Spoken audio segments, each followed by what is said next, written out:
Assalamualaikum warahmatullahi wabarakatuh. Para sahabat sejarah Islam rahimakumullah. Alhamdulillah, pada kesempatan kali ini kita akan mengisahkan tentang kisah Nabi Sulaiman alaihissalam. Beliau adalah Sulaiman bin Daud bin Isya bin Uwaid bin Abir bin Salmun bin Nahshun bin Umaynadab bin Hashrun bin Faris bin Yahuza bin Yakub bin Ishak bin Ibrahim. Allah Ta'ala berfirman dalam Al-Quran, dan Sulaiman telah mewarisi Daud dan dia berkata, hai manusia, kami telah diberi pengertian tentang suara burung dan kami diberi segala sesuatu. Al-Quran Surat An-Naml ayat 16. Yang dimaksud mewarisi di sini adalah mewarisi kenabian dan kerajaan, bukan mewarisi harta. Karena Nabi Daud memiliki anak selain Nabi Sulaiman, maka tentu Nabi Sulaiman tidak dikhususkan selain mereka. Di samping itu, terdapat riwayat yang sahih bahwa Rasulullah Shallallahu Alaihi Wasallam bersabda, kami tidak diwarisi, apa yang kami tinggalkan adalah sedekah. Hadis riwayat Muslim. Maka para nabi tidak saling mewarisi harta, bahkan harta mereka dijadikan sedekah untuk kaum fakir dan orang-orang yang membutuhkan. Tidak dikhususkan kepada kaum kerabat mereka, karena dunia di mata mereka rendah dan hina, sebagaimana dia juga rendah dan hina di sisi Tuhan yang mengutus mereka.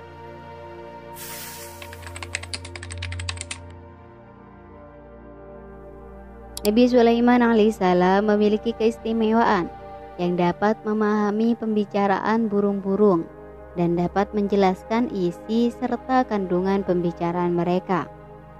Diriwayatkan bahwa suatu hari Nabi Sulaiman melewati seekor burung merpati jantan yang sedang mendekati seekor merpati betina. Lalu beliau berkata kepada pengawalnya, tahukah kalian apa yang dia merpati jantan katakan? Mereka balik bertanya, apa yang dia katakan wahai Nabi Allah?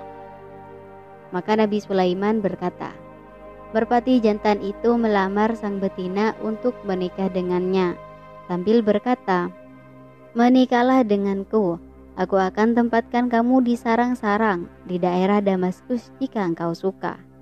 Nabi Sulaiman berkata, karang yang akan dijadikan sarang-sarang di wilayah Damaskus tersebut terbuat dari batu. Semestinya tidak ada seorang pun yang dapat tinggal di sana. Tapi seorang pelamar biasanya memang suka berdusta. Dan selain itu, Nabi Sulaiman pun dapat memahami bahasa hewan-hewan lainnya serta makhluk lainnya dari bangsa jin. Dalilnya adalah ucapan dari ayat di atas, dan kami diberi segala sesuatu. Al-Quran Surat An-Naml ayat 16. Suatu hari, Nabi Sulaiman berjalan bersama bala tentaranya yang besar. Mereka terdiri dari jin, manusia, dan burung-burung. Jin dan manusia berjalan bersamanya, sedangkan burung terbang di atasnya, menaunginya dengan sayap. Dan pada setiap kelompok dari ketiga jenis pasukannya itu telah ditetapkan pemimpin yang mengatur barisan mereka, yang dijelaskan di dalam Al-Quran. Dan dihimpunkan untuk Sulaiman tentaranya dari jin, manusia, dan burung. Lalu mereka itu diatur dengan tertib dalam barisan. Al-Quran Surat An-Naml ayat 17. Ketika Nabi Sulaiman dan bala tentaranya akan melewati lembah semut, seekor semut di antara mereka memperingatkan kaumnya untuk segera masuk ke sarang masing-masing sebelum terinjak oleh Nabi Sulaiman dan tentaranya. Seraya dia memaklumi perbuatan Nabi Sulaiman dan bala tentaranya, karena mereka tidak mengetahui keberadaan semut-semut yang kecil itu. Allah Ta'ala kisahkan hal ini dalam Al-Quran yang berbunyi, hingga apabila mereka sampai di lembah semut, berkatalah seekor semut, hai semut-semut, masuklah ke dalam sarang-sarangmu, agar kamu tidak diinjak oleh Sulaiman dan tentaranya.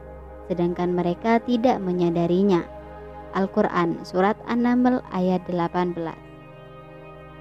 Nabi Sulaiman alaihissalam yang memahami pembicaraan semut tersebut tersenyum. Dia bergembira atas karunia Allah kepadanya yang tidak diberikan kepada selainnya. Karena itu, dia berdoa kepada Allah Ta'ala agar selalu diberikan rasa syukur kepadanya atas nikmat dan kekhususan yang diberikan kepada dirinya, dan berdoa agar dirinya dimudahkan beramal soleh serta dibangkitkan bersama hamba-hambanya yang soleh, yang dijelaskan di dalam Al-Quran. Maka dia tersenyum dengan tertawa karena mendengar perkataan semut itu, dan dia berdoa, "Ya Tuhanku, berilah aku ilham untuk tetap mensyukuri nikmat-Mu yang telah Engkau anugerahkan kepadaku dan kepada dua orang ibu bapakku, dan untuk mengerjakan amal soleh yang Engkau ridhoi, dan masukkanlah aku dengan rahmat-Mu ke dalam golongan hamba-hamba-Mu yang soleh." Al-Quran Surat An-Naml ayat 19. Az-Zuhri meriwayatkan bahwa suatu hari Nabi Sulaiman keluar bersama para pengawalnya untuk melakukan sholat istisqa, sholat yang meminta hujan. Namun di tengah perjalanan, dia melihat seekor semut sedang mengangkat salah satu kakinya. Rupanya dia sedang berdoa meminta diturunkan hujan. Maka Nabi Sulaiman berkata kepada para pengawalnya, "Kembalilah kalian, karena hujan telah diturunkan kepada kalian."